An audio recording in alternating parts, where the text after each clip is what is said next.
First of all, just a little bit about me. I've got two roles in Manchester. I'm, as you heard Joanna say at the beginning, I'm the Director and Chief Executive of Home, but I'm also seconded to the City Council and have been for the last 3 years, 1 day a week as Director of Culture for the city. And within that role, I'm responsible for policy and strategy. I don't have any relationship around funding or management of the big capital projects like Factory. But this builds on a number of years of working together in the city, which actually goes back to the early 1980s. So at the start of the pandemic, there was already some practice for us to be built on. I'll pick that up shortly. Just move. Yeah, that's it. So at the beginning, in January 2010, Manchester had the fastest growing economy of any city in Europe. And culture was a really important part of this. Now, I'm talking about culture here, not the broader creative industry. So these are the organisations, this is the economic footprint of 283 million of the organisations which the city partners with. But this doesn't include the design sector, fashion sector, et cetera, which is much bigger. We'd also started looking at using some DCMS metrics at the social value generated by the work we do. So it's like 8.7 million social value for culture. So the cultural sector was a really important part of the city's economy, of the city's social fabric. On the 17th of March lockdown, we just closed a show that previous Saturday. It was pretty devastating for all of us. We were worried that we might not get to the last night, but we did. A week later, the Cultural Leaders Group in Manchester, which was a meeting of all of the chief executives of the cultural organisations, met. We had been meeting monthly, but we agreed that we needed to meet weekly. And it's really interesting listening to what Nelson was saying about sharing to fortify, caring, listening, valuing, around that important for resilience, because we all felt immediately the need for that. And these are people who've been doing this role, have been working in culture for a long time. It's also interesting listening to what Josh was saying about the uneven impacts of the lockdown, but that it was nevertheless, there was very similar circumstances across the country. But we wanted to share intelligence, support each other, take action, and importantly, be a collective voice, because the city were trying to get feedback from all sorts of sectors very quickly. So we agreed on the weekly meetings, and that was to do those things. But it led us to identify that we needed a comprehensive recovery plan. And that was because we knew that economically and socially it was going to be, it's in country is important for the identity of the city. But we felt that particularly, and these are some of the things that I think Nelson was particularly highlighting about the role for culture in the recovery. I think Josh mentioned it also. We knew that we would do that, but finally we knew that we would be the last out of lockdown. And one of the things you may or may not know, but Manchester was, I think, the most locked down city in the UK. So this turned out to be really, really true. So we developed a recovery strategy. I won't go into any great detail about it, but the thing is, we co-authored it as a sector, and then that was adopted by the city as policy. And so we did that through consultation. We managed to do it very quickly because of things like Zoom, etc. And there were 3 sections to it: stabilisation and quarantine. And that was about making sure that we stopped places going bust if we could do that. So that was about changing the council's funding requirements, people just not having to meet KPIs, etc. Then in the medium term, and the dates here ended up being a bit out, to be honest, because as we know that the lockdowns changed, but restart, repair, rethink. Again, we thought we needed to think about things differently to come out of this, and not come out to the same, because the same wasn't going to be acceptable anymore. And then finally, looking sort of longer term, the whole notion of unlocking, about how we get people back out into the city, into our institutions, etc. There were a number of things that came from this. First of all, the information sharing and moral support was absolutely priceless, because we felt we were working in the dark a lot, as I'm sure you did, with lack of information from government, trying to second guess things. We're all in different web fora, that sort of thing. So that sharing and moral support was really important.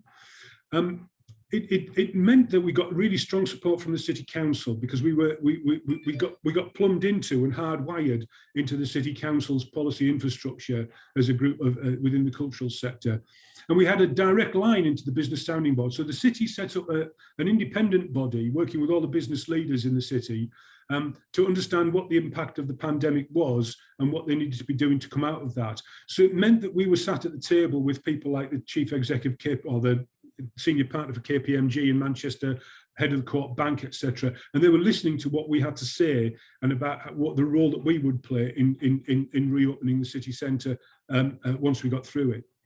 And a more focused level, the Greater Manchester Artists Hub came out of this, and also the Greater Manchester Independent Artists Initiative.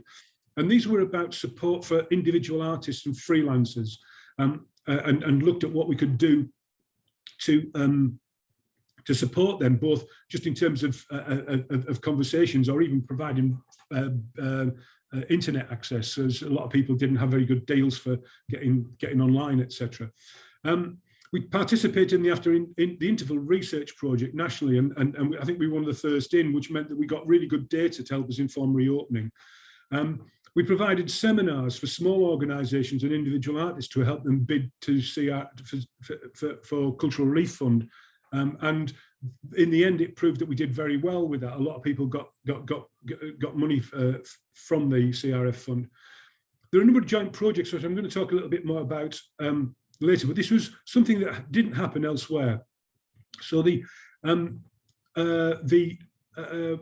Joint Audiences Project, here for Culture, we all agreed, all the cultural organisations agreed that we would put a line in our CRF budgets, which we would then pool to support a marketing campaign to get people back into venues when we could reopen.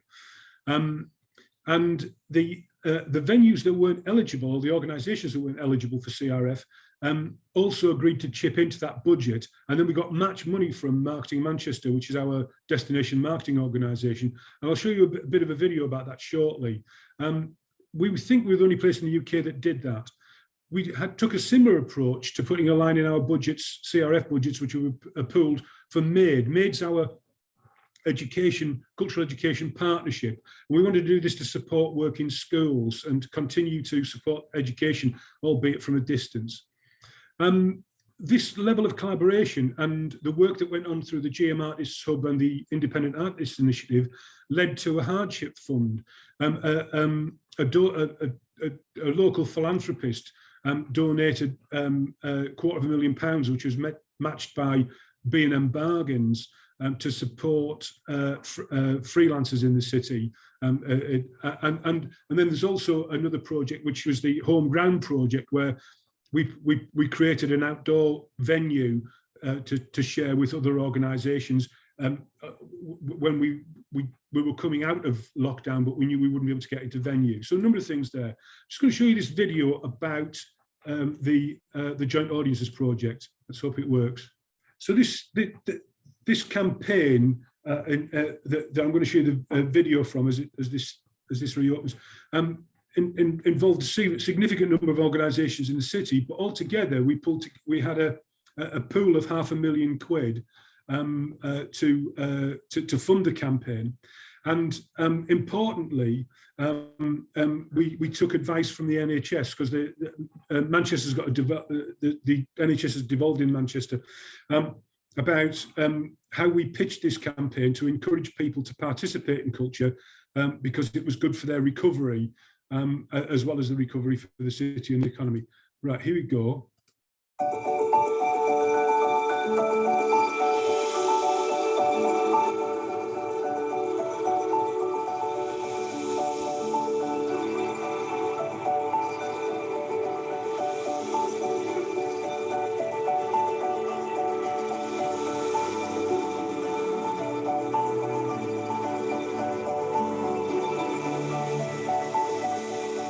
city that split the atom is ready to get back together.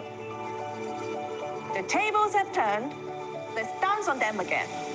No time like the present to come look at the past. Back to the world beyond your four walls. Old hobbies await and the new passion calls. Culture and art is this city's heart. Welcome back, Manchester. It's time to restart. New stories to share, new people to meet. The interval's over. Eat into your seats. The time has come to turn the page. The world's your oyster. Manchester, your stage. Let culture set you free. Let culture set you free. Let culture set you free. Let culture set you free. Let culture set you free. Let culture set you free. Let culture set you free. Let's culture set you free.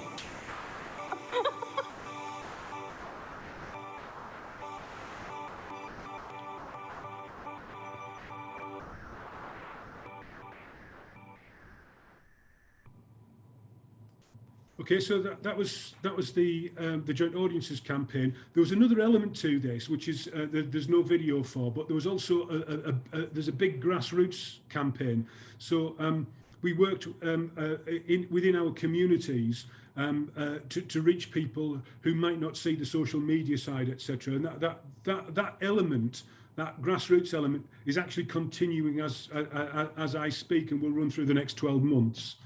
You can see here from the slide, is the education project. I'm going to rush on here because I've taken up some time with that computer crash. But over 18 months, the numbers for this aren't massive, but the quality of engagement was significant and very useful and important. And it's laid some very important foundations for the future of our work within the education sector. And we're looking, as part of our next step, well, I'll come to that actually later on, I'll talk about that later. I've got another video for you now, which I'll let you play. This is about home ground.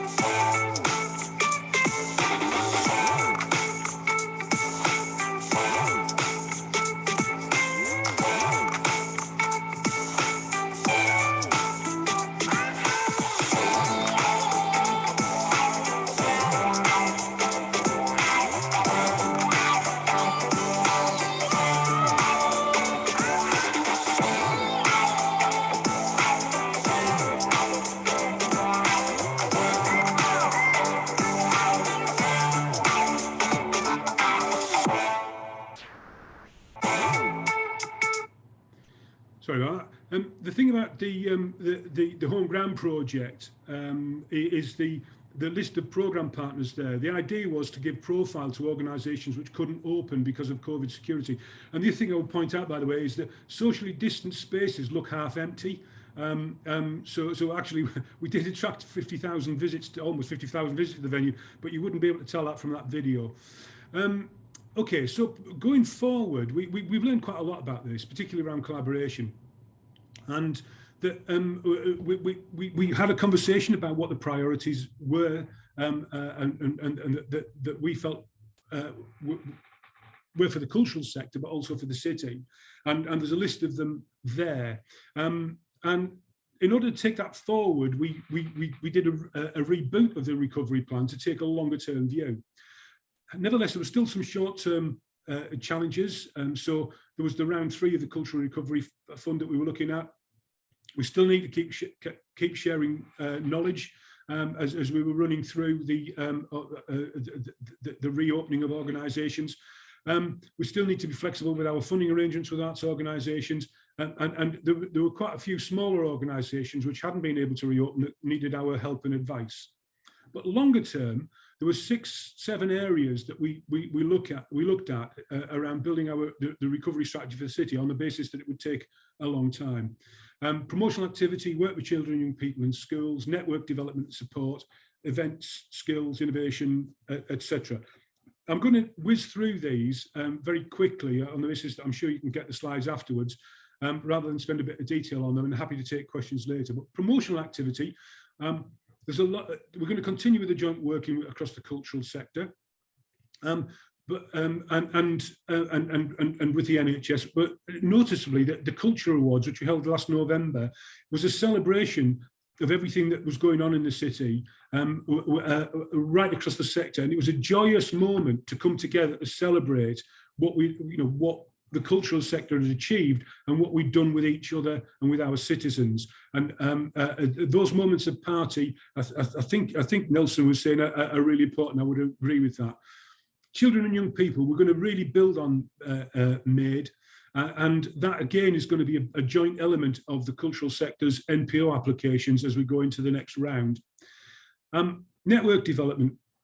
The Cultural Leaders Group was what it said. It just came together as a group of people. We feel as we come out of this, we need a more democratic cultural consortium that's much more widely representative of the broader cultural sector. So we commissioned a piece of work last year to look at that, and now we're looking to, we're in the process of implementing that, building this new cultural consortium. But alongside of that, there's things like Music Cities Network, which we're part of, and the Northern Culture Network, which is a consortium of consortia across the north of England. Stimulus programme, all sorts of different things we're working on there. But the key thing here was it was about creating an events commission for the city.